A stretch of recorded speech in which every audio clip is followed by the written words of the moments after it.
bonjour à tous. Je pense que j'ai salué pratiquement tout le monde. Vous dire d'abord, vous présenter Rodolphe qui est à mes côtés, parce que vous devez vous dire mais qui c'est, pour ceux qui ne le connaissent pas. Donc voilà, c'est un jeune entrepreneur qui vous parlera tout à l'heure, surtout il vous présentera son projet, créer 10 000 emplois dans les quartiers, dans la finance.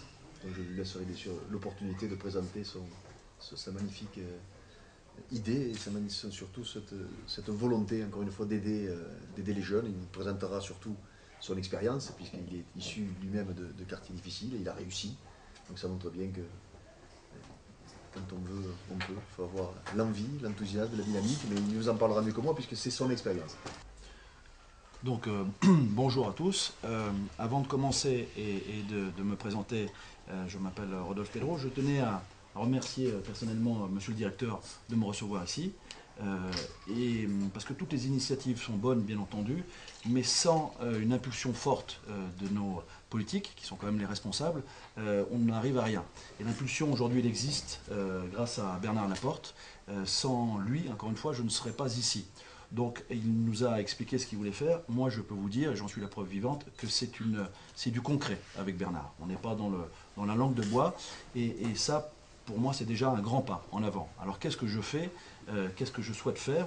Je préside aujourd'hui une compagnie financière qui s'appelle la CFCI Associés, qui est la première compagnie financière française indépendante.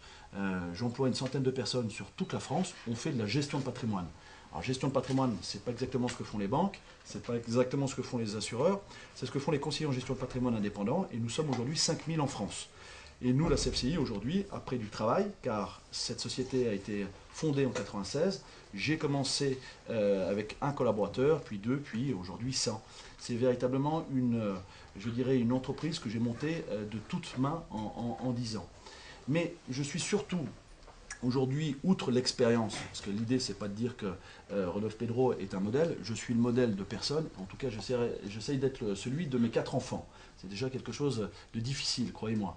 L'idée, c'est de démontrer aujourd'hui qu'un métier si privatiste, si élitiste, qui est celui de la gestion de patrimoine, qui est celui de la finance, peut être fait absolument par tout le monde. En tout cas, par nous tous, par des gens issus de banlieues comme moi. Moi-même, je n'ai pas réussi et eu la chance de faire des études. J'ai arrêté l'école à 16 ans et pourtant, je me retrouve face à vous aujourd'hui.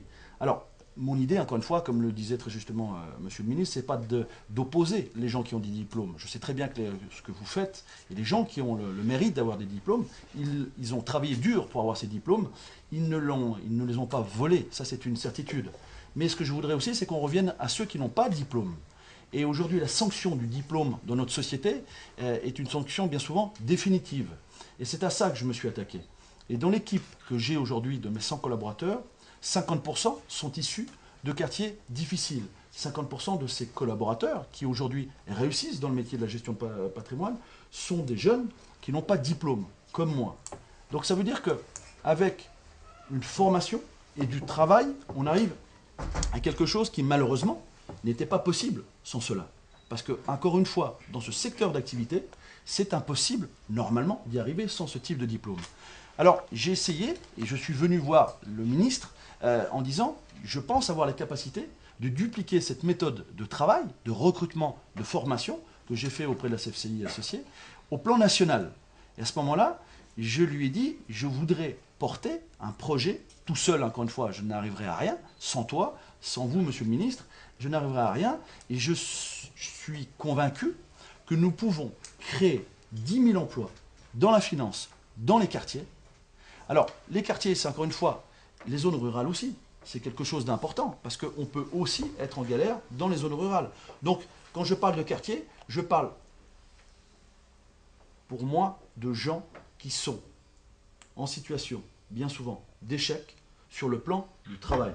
Parce qu'on peut être en situation d'échec avec un tas de problèmes sociaux que vous connaissez. Donc, ce n'est pas là-dessus que je veux arriver. Je veux simplement vous dire qu'on a la solution. Et que c'est pas, il ne faut pas être résigné de se dire, parce que je viens de ces quartiers, ou parce que je n'ai pas la possibilité d'avoir un diplôme, ou parce que je suis d'origine étrangère, que je ne peux accéder à ce type d'emploi. Oui, la finance aujourd'hui, avec le programme que je vais porter avec monsieur le ministre, va nous permettre de créer en masse des emplois dans ces quartiers et dans les zones plus larges, j'ai envie de dire. Oui, je l'ai vu ce matin, écoute-moi, ça s'est bien passé. Il s'est réengagé fermement. Pour des à tous. On peut y arriver. Merci. Merci à toi. Merci à toi. Tu mets pas ça. C'est Franck qui m'a dit. C'est Franck.